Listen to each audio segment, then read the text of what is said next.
여러분 이제 성령 강림 주일입니다. 그래서 계속 해왔던 오해와 진실 시리즈를 잠시 내려두고 오늘은 이 성령 강림 주일에 맞게끔 설교를 여러분들한테 하려고 합니다.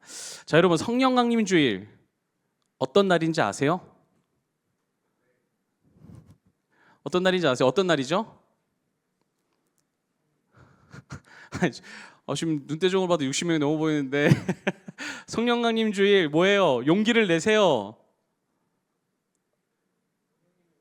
그렇지, 성령님이 오신 날 감사해요. 네. 그래서 오늘 이렇게 빨간색을 이제 포인트로 입은 거잖아요. 혹시 오늘 처음 오신 분들 오해하지 마시기를 바랍니다. 저희는 아무런 그런 성향과 상관이 없습니다. 하필 때 선거 기간이어가지고. 네, 영상을 보시는 여러분들도 마찬가지입니다. 어떤 오해하지 마시고. 네, 오늘은 성령 강림 주일에 맞게 이렇게 빨간색으로 드레스 코드를 해봤습니다. 성령님이 오신 날, 그것이 바로 성령 강림 주일입니다. 그래서 이것은 성령 하나님이 본격적으로 사역을 시작하시는과 동시에 교회의 탄생을 기념하는 절기, 그게 바로 성령 강림 절기예요.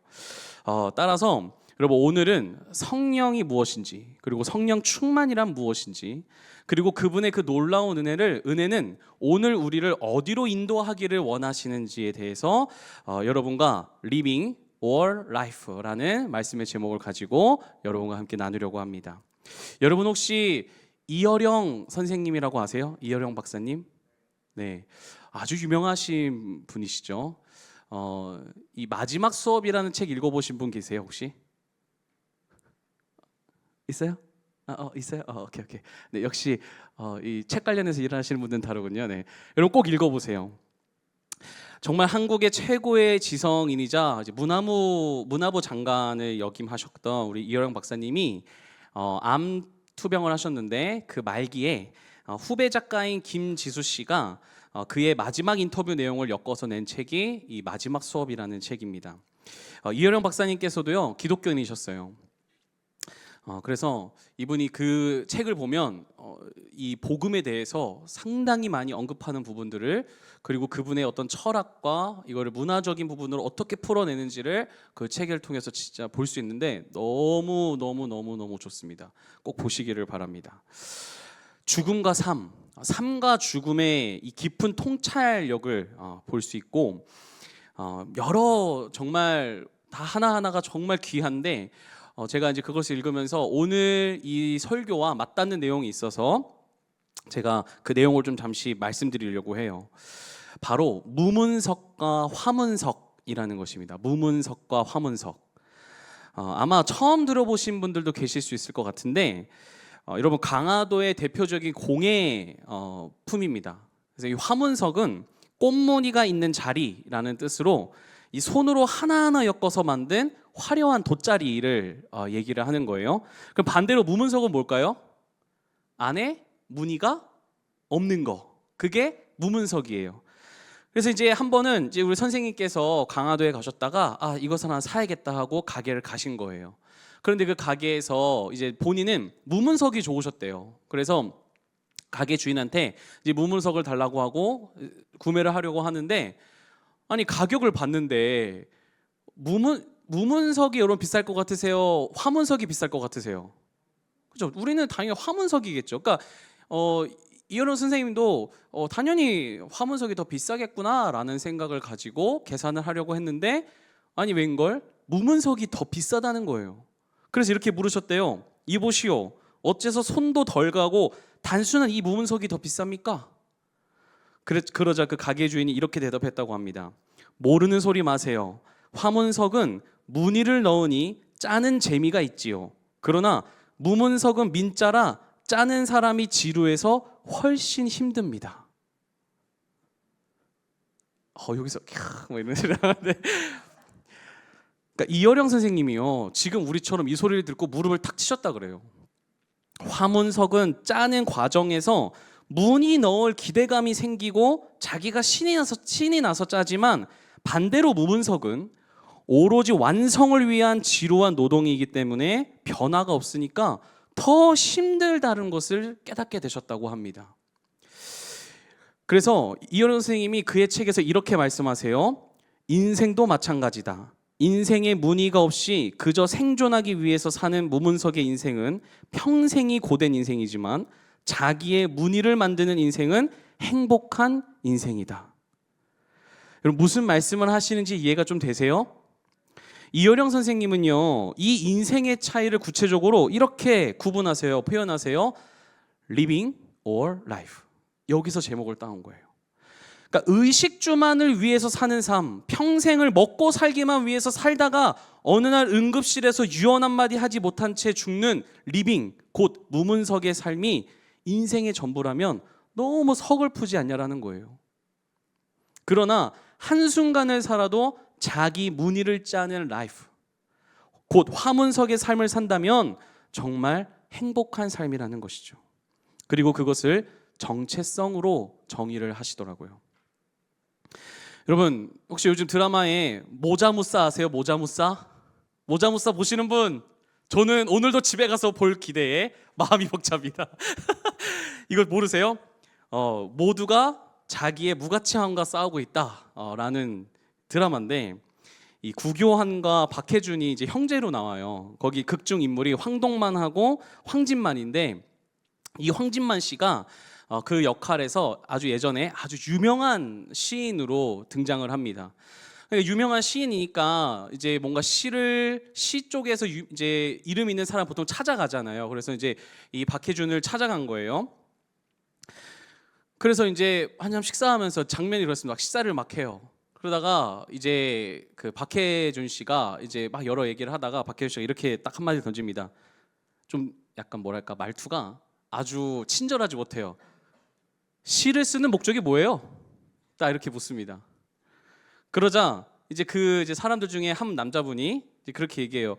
뭐 그야 뭐 좋은 작품으로 뭐 사람들에게 감동을 뭐 주고 뭐 별 뭐 이유가 있나요? 뭐 이제 이런 식으로 얘기를 해요. 그러니까 다시 그 박해준 배우 황진만이 이렇게 얘기해요. 그거는 목표고 목적이 무엇이냐고요. 시를 쓰는 목적. 여러분 목표와 목적의 차이를 아세요? 책을 써서 유명한 사람이 되겠다는 것은 목표이고, 내 책을 통해 누군가에게 위로를 주고 싶은 마음, 곧 책을 쓰는 근본적인 이유와 방향성, 여러분 그게 목적입니다. 여러분의 인생의 목표가 무엇인가요? 직장과 사업, 혹은 남들과 비교할 때 뒤처지지 않을 만큼 그냥 좀 평범한 인생, 그냥 내가 하고 싶은 거, 먹고 싶은 거 먹을 만큼만 벌면 되는 그런 인생, 그런 적당한 삶을 추구하는 게 어떤 여러분의 목표인가요? 그러면 그것의 목적은 무엇인가요? 또 우리가 생각해야 될 부분이 있죠. 신앙의 영역입니다. 여러분은 신앙의 목표와 목적이 무엇이세요? 왜 주일 예배 나오세요? 남들 다 놀러 가는데 왜 나오세요? 남들 다 자고 있는데 왜 나오세요? 여러분에게 예수님이 왜 필요하죠? 신앙이 내 삶에 주는 목표와 목적은 무엇이죠? 나를 무엇을 변화시켰죠? 여러분, 우리가 예수 그리스도로 인해서 변한 것이 무엇입니까? 내 인생만을 위한 삶에서 벗어났다라는 거예요. 나 중심, 나만을 위한 삶에서 이타적인 삶으로 변화했다는 거예요. 제가 한번 CBS 라디오를 듣는데, 여러분 미국에 그 사탄 종교 있는 거 아세요? 그 사탄 종교도 10계명이 있다 그래요. 여러분 우리 기독교의 1계명이 뭐죠? 1계명 뭐예요? 네. 근데 거기 1계명이 뭔지 알아요? 사탄교의 1계명은 너만을 위해서 살아라래요. 너만을 위해서 살아라. 여러분 우리가 예수 그리스도로 인해서 변한 게 무엇이라고요? 나 중심, 나라는 거에서 이타적인 삶으로 변한 거예요. 언젠가는 반드시 사라질 것들을 추구하는 무문석의 삶에서 영원한 가치를 수를 놓는 화문석의 삶으로 변화되었다라는 것입니다. 그렇기에 우리가 그리스도를 위해서 무언가를 한다는 것이 때로는 힘들고 어떤 시간과 물질, 무언가를 손해보는 것 같을지라도 행복할 수 있는 이유, 그것은 우리의 인생이 화문석의 인생으로 변화되었기 때문이 아닐까요? 지금 여러분의 인생, 신앙생활의 목표와 목적은 지금 무문석입니까? 아니면 화문석입니까? 오늘 이 사도행전의 본문은요, 바로 이것을 점검하게 합니다. 그래서 우리 말씀을 이제 본격적으로 볼 때 여러분 자신을 살펴보는 시간이 되기를 바랍니다. 자, 먼저 사도행전 1장 1절부터 3절까지 함께 읽도록 하겠습니다. 시작. 데오빌로님, 나는 첫 번째 책에서 예수께서 행하시고 가르치신 모든 일을 다 이루었습니다. 거기에 나는 예수께서 활동을 시작하신 때로부터 그가 택하신 사도들에게 성령을 통하여 지시를 내리시고 하늘로 올라가신 날까지 하신 모든 일을 기록했습니다. 예수께서 고난을 받으신 뒤에 자기가 살아계심을 여러 가지 증거로 드러내셨습니다. 그는 40일 동안 그들에게 여러 차례 나타나시고 하나님 나라에 관한 일들을 말씀하셨습니다. 아멘. 여러분, 먼저 사도행전은 누가 썼나요? 누가가 썼어요. 죄송해요. 저도 재미없는 거 알아요. 네, 저도 그럴 나이가 아직은 아닙니다. 근데 그냥 잠 깨라고 얘기한 거예요. 네.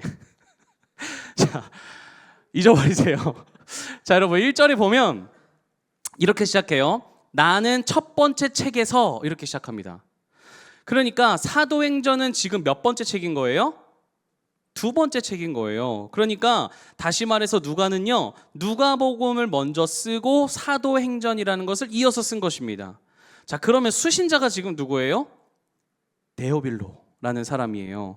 자, 누가복음 1장의 시작도 보면은 사도행전과 같이 수신자가 똑같이 데오빌로라는 대상을 살펴볼 수가 있습니다. 그런데 여러분, 명칭의 차이점이 있어요. 누가복음에는 데오빌로 각하라고 하고 사도행전에는 데오빌로님이라고 합니다. 여기서 우리가 뭘 알 수 있냐면, 일단 이 데오빌로라는 사람이 누구냐에 따라 신학적으로 여러 가지 뭐가 있어서 다 얘기하지는 않고, 어쨌든 간에 이 데오빌로라는 사람이 어떤 사람인지 특정할 수는 없지만 분명한 건 이 사도행전을 기록할 당시에는 그가 전보다, 그러니까 즉 누가복음을 썼을 때보다는 더 그리스도의 공동체 안으로 들어왔다라는 것을 그 명칭의 호칭이 변하는 걸 통해서 우리는 알 수 있는 거예요. 그러면서 누가는 이어서 예수님께서 하늘을 올라가시는 날까지 모든 일을 기록하였다고 합니다. 여기서 우리가 눈여겨볼 것이 예수님이 부활하신 후 40일 동안 제자들에게 여러 차례 나타나셨고 하나님 나라에 관한 일에 대해서 말씀을 하셨다는 거예요.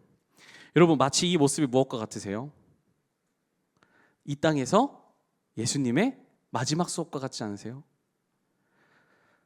물론 예수님이 승천하신 게 그분의 마지막은 아니죠. 그러나 분명한 건 제자들에게 있어서 지금 눈으로 보는 이 예수님이 이 40일은 뭐예요?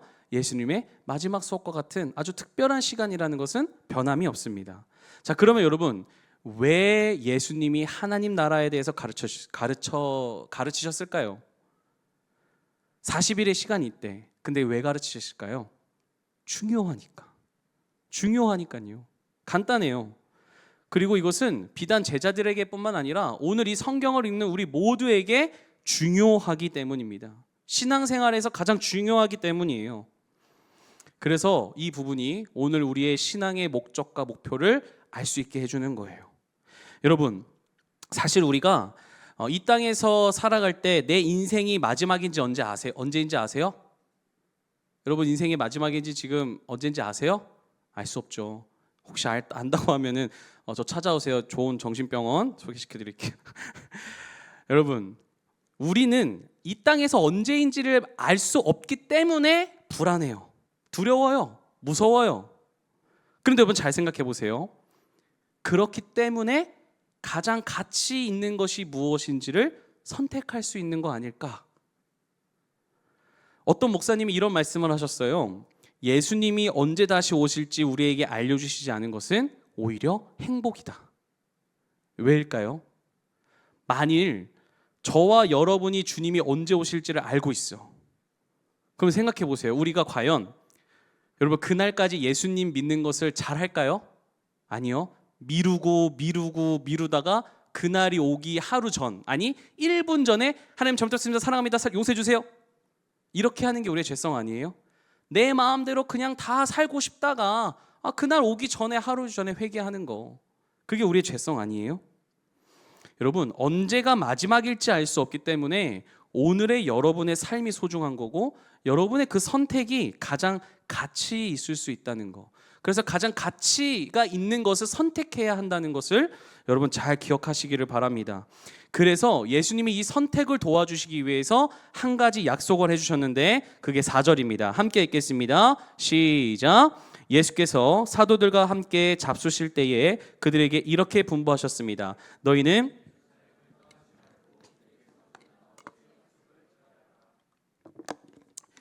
아멘. 여러분, 예수님께서 예루살렘을 떠나지 말라고 하시는 이 말씀을 통해서 일단 우리는 무엇을 추측해 볼 수 있냐면, 제자들이 예루살렘을 떠나려고 했다는 것을 반대로 알 수 있어요. 예수님이 떠나지 말라 그러셨잖아요. 아니, 이 사람들이 떠날 생각이 없었다면 그렇게 말씀하시지 않았겠죠. 근데 이것을 통해서 우리는 뭘 알 수 있냐면, 제자들이 지금 예루살렘을 떠나고 싶어 하는구나를 바로 알 수 있다는 거예요. 왜일까요? 제자들에게 사실 예루살렘은요, 지독한 트라우마가 있는 곳이기 때문이에요. 3년간 먹고 자면서 여러 가지 어떤 기적과 위협 그리고 함께한 동료가 여러분 스승님을 은 30에 팔아넘긴 곳이 그게 예루살렘이에요. 그리고 그 은 30에 팔아넘긴 그 제자는 어떻게 했죠? 스스로 생명을 끊어버린 충격의 장소입니다. 또 그래서 그 스승은 어떻게 됐어요? 온갖 매질을 당하고 처참한 모습으로 십자가의 죽음을 당한 절망의 자리였어요. 게다가 제자들은요, 그 모습을 보면서 자신들도 그렇게 해를 당하지 않을까 두려워서 이곳저곳으로 도망간 실패한 자리이고, 그리고 지금은 예수님 부활하셨대 라는 그 소식이 들리자마자 이제는 예수님의 추종자들을 다 잡아서 죽이겠다라는 지금 위험천만한 곳이 어디예요? 예루살렘이에요. 그러니까 그들은 예루살렘을 떠나고 싶어 했던 것이죠. 그런데 예수님이 어떻게 하세요? 떠나지 말라라고 하세요. 이거는 원어를 보면 권면이 아니라 명령입니다. 왜일까? 예루살렘은 하나님의 예언하심이 성취되는 구원의 장소이기 때문이에요. 그러니까 시편과 이사야에 보면은 이스라엘의 구원이 시온에서 나온다, 이런 표현을 아마 자주 보셨을 거예요. 뭐 위로보 찬양 중에도 그 있잖아요. 오라 우리가, 그렇죠? 후렴구에 주님의 도를 배우고, 이거 알죠? 주님의 길로 행하리, 이는 율법이 시온에서 나오고 주의 말씀은 어디서? 예루살렘에서. 이 말씀이 구원이거든요. 그러니까 구원이 예루살렘에서 시온에서 나온다는 거예요. 그러니까 예루살렘은 제자들에게는 피하고 싶은 장소이지만 주님에게는 어떤 장소예요? 구원의 장소인 거예요. 그들을 새롭게 하시는 장소인 거예요. 여러분, 사람의 끝은 하나님의 시작이다라는 말 많이 들어보셨을 거예요. 여러분, 우리는 너무나도 높은 세상의 기준에 좌절을 경험하고 어떤 부족한 나의 재능과 실력의 실패를 겪고 또 그리스도인으로 살아가고 싶지만 같은 죄를 반복하면서 뭔가 나아지지 않는 나의 지금 현재의 모습, 내 어떤 너무 작은 믿음의 그 신앙의 모습에 나 스스로 너무 절망하기도 합니다. 그럼에도 불구하고 여러분, 지금 예수님 말씀하시는 거예요. 너희들 예루살렘 떠나지 마. 여러분, 떠나시면 안 됩니다. 예루살렘 하나님의 말씀이 있는 곳이에요. 예루살렘 하나님의 임재가 있는 곳입니다. 그곳에 있어야 다시 새롭게 딛고 일어날 수 있는 거예요. 거기에 있어야 용기를 얻을 수 있는 것입니다. 그리고 다시 내 삶, 그리고 세상에 도전할 수 있는 힘을 얻을 수 있는 곳이 어디라고요? 예루살렘이요. 그래서 주님은 무슨 일이 있어도 예루살렘을 떠나지 말고 기다리라고 하세요. 근데 그냥 기다리라고 하지 않으세요. 한 가지 분명한 걸 주세요. 뭐라고 하시냐면은 내게서 들은 아버지의 약속을 기다리라 라고 말씀을 하십니다. 자, 그러면 그 약속이 무엇이냐? 우리 5절입니다. 함께 읽겠습니다. 5절이요. 시작. 요한은 물로 세례를 주었으나 너희는 여러 날이 되지 않아서 성령으로 세례를 받을 것이다. 아멘. 여러분, 우리는 예수 그리스도를 믿으면 그 증표로 뭘 받죠? 물 세례를 받아요. 세례를 받아요. 그러니까 여러분 우리가 교회 오면 이제 등록하고 이제 다닌 지 1년 되고 하면 이제 매번 우리가 이제 세례 조사를 하잖아요. 그래서 세례를 이제 받잖아요. 여러분 세례는요, 이 세례식이라는 거는 우리가 하나님의 자녀가 되었다는 교회와 세상의 선포입니다. 이해되셨어요?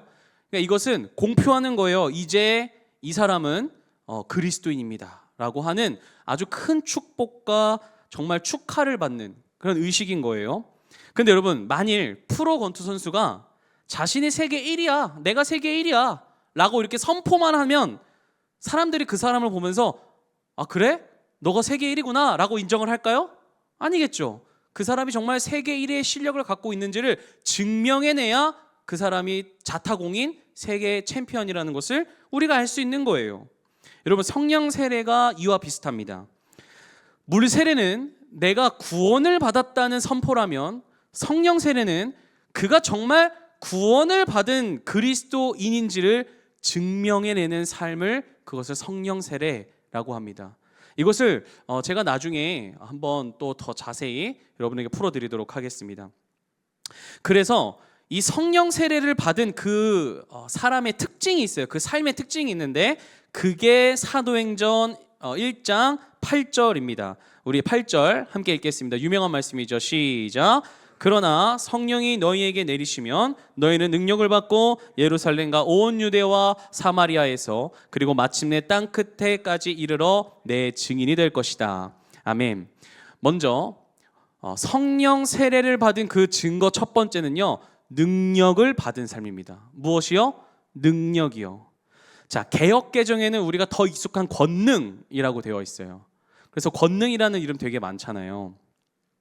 여러분, 성경이 말씀하는 능력이 무엇일까요? 우리는 흔히 이렇게 생각해요. 내가 불가능한 일을 하게 만드는 어떤 신비한 능력이라고 생각을 해요. 그러나 여러분, 제가 OS 시리즈를 하면서 지금 우리에게 진짜 복이 무엇인지를 제가 여러 차례 말씀드렸는데, 그렇다면 여러분, 과연 권능, 이 능력도 나의 바람을 실현시켜주는 그런 초능력 같은 것일까요?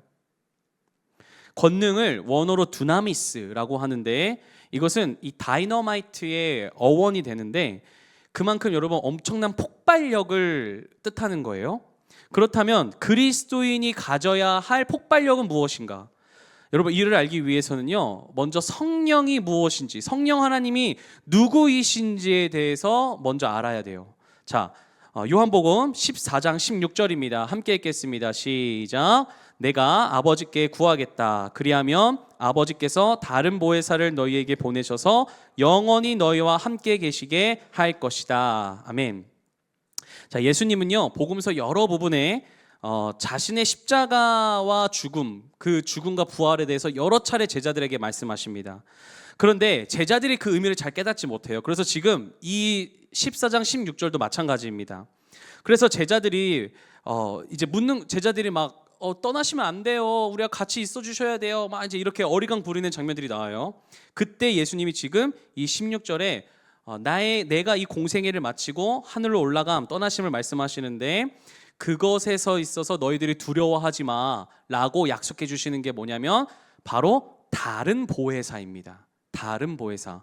자, 이거 잘 아셔야 돼요. 다른 보혜사. 자, 보혜사는요, 이 성령님의 역할을 뜻하는 파라클레토스예요. 제가 앞에 표로 준비해놨어요. 파라클레토스. 이거는 돕는 자, 변호자, 위로자라는 뜻이에요. 그러니까 여기서 눈여겨봐야 할 단어가 바로 다른입니다. 다른. 자, 헬라어로 다른은요, 두 가지의 종류가 있습니다. 하나는 알로스와 헤테로스입니다. 자, 헤테로스 먼저 할게요. 헤테로스는 완전히 다른 두 종류를 얘기합니다. 자, 예를 들어서 제가 지금 들고 있는 이 마이크와 이 강대상은 완전히 다르죠. 바로 이것을 가지고 헤테로스라고 하는 거예요. 그런데 이 알로스는요, 같은 종류의 다른 것을 의미합니다. 뭐 굳이 얘기하자면 1번 마이크와 2번 마이크 정도 될 수 있겠죠. 근데 같은 생김새고 같은 역할을 하고 같은 본체에 물려서 같이 소리가 나잖아요. 그렇죠? 이게 알로스입니다. 그러니까 질적으로 완전한 동일한 게 알로스예요. 그러니까 예수님이 사용하신 거는 바로 이 알로스 파라클레토스입니다. 그러니까 다른 것이긴 하지만 1번 마이크, 2번 마이크 다르죠. 두 종류이긴 하지만 하나님이 그러니까 다시 좀 어려워요? 이런 거예요. 우리가 삼위일체 하나님 얘기할 때 세 분의 인격은 다 다르지만 하나의 본질로, 하나님이라는 본질로 동일하다라는 걸 쓰잖아요. 그런 거를 알로스라고 하는 거예요. 그러니까 여기서 지금 예수님이 지금 이렇게 얘기하시는 거예요. 내가 하늘을 올라가지만 나하고 똑같은 본질, 그 알로스 파라클레토스를 너희에게 보내줄 거야. 지금 그렇게 얘기하신다는 것입니다. 그러니까 이런 거예요. 복음서에 보면 제자들이 예수님에게 주님, 우리에게 아버지를 보여주십시오, 이렇게 얘기를 해요. 그런데 예수님이 그 제자들에게 뭐라고 얘기하시냐면 나를 본 사람은 곧 아버지를 본 것이다, 이렇게 얘기를 하십니다. 성경을 읽으셔야 돼요. 고개를 끄덕이시는 분이 두 분밖에 없어요. 네, 나를 본 사람이 곧 누굴 봤어요? 아버지를 본 거야. 이거하고 똑같은 거예요. 예수님을 보는 것이 곧 성부 하나님을 보는 것이고, 그러면 성령 하나님을 보내주시는 것이 곧 성자 예수님과 함께 한다라는 것을 의미한다라는 거예요. 그러므로 여러분, 성령 세례, 어떤 권능과 능력이 무엇을 의미하는 거예요? 결국엔 예수님이에요. 예수님. 예수님을 나타내는 것이 최고의 권능이고 최고의 능력인 거예요. 무슨 아라라라 방언을 하고 그 사람의 미래가 어떻게 되는지 예언해주고 입신의 경지에 일어서 발작을 일으키는 것 같이 하는 거, 물론 그것도 부정하지 않습니다. 그러나 여러분, 최고의 권능, 최고의 능력이 뭐예요? 예수님. 그러니까 예수님을 드러내고 예수님을 나타내는 것이 우리 그리스도인들에게 가장 큰 능력이고 가장 큰 권능이에요. 그것을 통해서 세상에 폭발력을 일으켜야 되는 거예요. 무엇을 통해서요? 예수님을 드러내는 걸 통해서요. 그래서 그들도 그 예수님의 폭탄에 휘말려서 우리와 같이 어떻게 돼야 돼요? 예수님을 믿는 복음을 받아들인 성도가 되어야 되는 것이죠. 여러분, 그게 성령 세례입니다. 여러분, 이것을 사모하시기를 바랍니다. 다른 거 사모하지 마세요. 여러분이 예수님을 이 땅에 나타내야 되는 것이 여러분의 평생의 소원이 되어야 할 줄 믿습니다. 그래서 흔히 어른들이, 저도 그런 말을 쓰지만 이렇게 얘기해요. 이것 좀 같이 하자라고 했을 때 전 못해요 라고 하는 사람한테 뭐라 얘기하냐면 그거 너 힘으로 하는 거 아니야. 하나님이 함께 해주셔. 하나님이 주시는 능력으로 하는 거야. 그런 것이 바로 여기에서 나오는 것입니다. 이게요, 그냥 하는 말이 아니에요. 여러분, 이게 바로 성령의 능력이기 때문이에요. 그래서 순종해봐 라고 하는 거예요. 왜냐하면 예루살렘을 떠나지 말라고 하셨잖아요. 거기를 떠나지 말고 순종해봐. 그러면 약속하신 것을 우리에게 주신다라고 하셨잖아요. 예수님을 위한 사역, 곧 하나님 나라를 전하는 일, 여러분, 그것을 성령 하나님께서 도와주시고 변호해 주시고 위로해 주신다. 그게 파라클레토스, 그게 성령님이 우리와 함께 하시다는 것이라는 때문입니다. 그래서 성령 충만은 무엇이냐? 그것도 마찬가지예요. 어렵게 생각하지 마세요. 충만을 플레스라는 이 단어를 사용하는데 말 그대로 예수로 가득한 상태, 쉽게 생각하세요. 예수가 아닌 다른 것이 들어올 수 없는 상태, 그게 성령 충만이에요. 완전 꽉 찬 거예요. 내 안에 더 이상 다른 게 들어올 게 없어. 난 이미 예수로 가득하고 예수 외에 다른 것이 들어올 게 없어. 그게 성령 충만입니다. 여러분, 세상에서 영향력이 있다고 하면은 자신의 능력, 재력, 실력, 위치를 뜻하지만 여러분, 성도인 저와 여러분은 달라야 한다는 거예요. 능력, 재력, 실력 필요합니다. 많이 버세요. 많이 버세요. 높은 위치 올라가세요. 축복합니다. 그런데 여러분, 그거 앞에 항상 와야 될 게 있어요. 뭐예요? 예수 그리스도를 위한 재력, 예수 그리스도를 위한 능력, 예수 그리스도를 위한 실력, 예수 그리스도를 위한 위치. 여러분, 이게 절대 떠나선 안 돼요. 여러분 이름 앞에 항상 성도가 먼저 오셔야 돼요. 성도 땡땡땡이 먼저 오셔야 돼요. 여러분, 이것이 여러분 될 때 이 실력이, 그리고 이 재력이 바로 이 위치 속에서 우리가 그리스도를 폭발력으로 드러내야 되는 것이 우리의 정체성이고 성도가 이 세상을 살아가는 방식이 되어야 할 줄 믿습니다. 자, 두 번째는요, 증인이에요. 증인. 성령 세례를 받았다 하는 사람들의 특징 두 번째, 증인. 증인을 원어로 마르투스라고 하는데 여기서 순교자가 파생이 됐거든요. 여러분, 그 순교자 하면 뭐가 생각나세요? 일단 죽어야 돼. 그렇죠? 근데 여러분, 꼭 죽어야지만 순교일까요? 아니요. 여러분, 예수 그리스도를 나의 삶 전체로 증언, 확장하는 것이 마르투스예요. 여러분, 예수님 사랑하세요? 사랑하세요? 정말 그분을 믿으세요? 그렇다면 여러분은 이미 물 세례와 성령 세례를 받으셨습니다. 왜냐하면 우리 주님은 자신을 믿는 자에게 성령 세례를 부어주신다라고 약속하셨거든요. 그렇기에 우리가 지금 이 자리에 있고 여러분 각자의 삶에서 그리스도인으로 살기 위한 몸부림들이 있을 거 아니에요. 양심에 찔리고 주일에 안 나오면 뭔가 마음이 불편하고 그런 거 없으세요? 있잖아요. 여러분, 믿음에 파선 맞으시면 안 돼요. 믿음의 양심을 잘 지키셔야 돼요. 그게 성령 세례를 받았다라는 증거예요. 그것이 우리가 이 땅에서 증인으로 살아가야 될 삶이라는 거예요. 그런데 나 개인만, 나만 하나님 앞에서 찔림 안 받으면 되고 나만 잘 믿으면 되고, 여러분 그런 증인의 삶이 아니라 한 가지 도전을 드리고 싶어요. 이것은 제 개인의 의견이 아니에요. 오늘 말씀에 8절에 뭐라고 나와 있어요? 예루살렘과 사마리아와 땅끝까지 이르러 내 증인이 되리라라고 하셨잖아요. 믿음의 영향력이 나한테만 있으면 안 되고 내 주변에만 있으면 안 되고 이 지역에만 있으면 안 되고 이 나라에만 있으면 안 되고, 여러분 계속해서 확장되어야 된다는 것입니다. 여러분, 우리가 저절로 기독교인이 됐을까요? 아니요, 그렇지 않아요. 지금으로부터 약 140년 전 1880년대 얼굴도 모르고 언어도 다르고 피부색도 다르고 문화와 국적 모든 것이 다른 선교사님들의 희생으로 주어진 것이 오늘 우리의 믿음이에요. 그리고 그 복음을 먼저 받은 믿음의 선조들이 그것을 지키고자 그리고 그것을 확장하고자 했던 것들이 있었기 때문에 지금 우리가 이 자리에 있는 것입니다. 여러분, 믿음의 선조들이라고 하면 너무 오래된 인물 같지만 이렇게 생각해 보세요. 여러분들이 어렸을 때 여러분을 위해서 헌신하셨던 선생님들, 혹은 지금 여러분의 어떤 믿음을 더 잘 가지려고 애쓰시는 부모님들, 그리고 그런 분들을 생각해 보세요.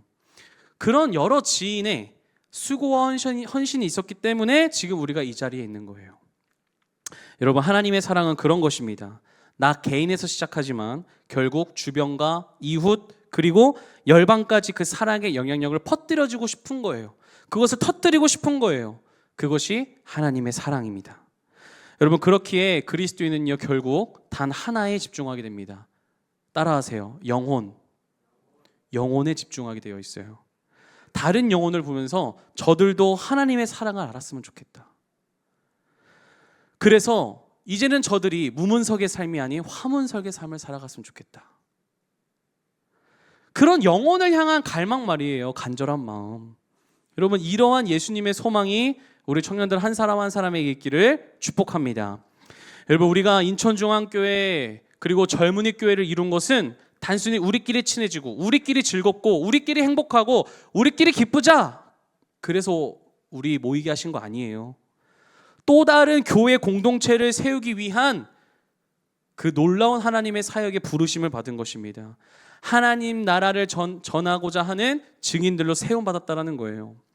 여러분, 그래서 여러분에 대해 또 권면드립니다. 여러분, 8월 국내 선교 자리, 여러분 그것은 단순한 그곳의 아이들이 불쌍해서 가는 게 아닙니다. 교회가 가라고 해서 가는 거 아니에요. 우리의 업적과 우리의 추억 쌓기 위해서 가는 거 아닙니다. 여러분, 그 아이들의 삶에 영원히 사라지지 않을, 영원히 지지 않을 꽃무늬, 그들의 인생을 영원히 지지 않는 그 화문석의 인생으로 인도하기 위해서 가는 거예요. 그리고 그 가운데 저와 여러분의 삶도 더 아름답게 빚어지는 것입니다. 여러분 믿으세요? 여러분 꼭 이 확장이 여러분에게 있어야 돼요. 고이시면 안 돼요. 여러분, 이 거룩한 행보에 결단하실 수 있기 바랍니다. 이미 신청하신 분들도 여러분의 각자의 삶을 생각해 보세요. 여러분의 영역들을요. 여러분 이번 선교 일자가 쉽지 않다는 거 저도 모르는 게 아니에요. 근데 다만 제가 브리핑 때 말씀드렸듯이 이 일정을 정말 우선순위에 놓고 하고자 하는 그 마음이 우리 함께 있기를 원합니다.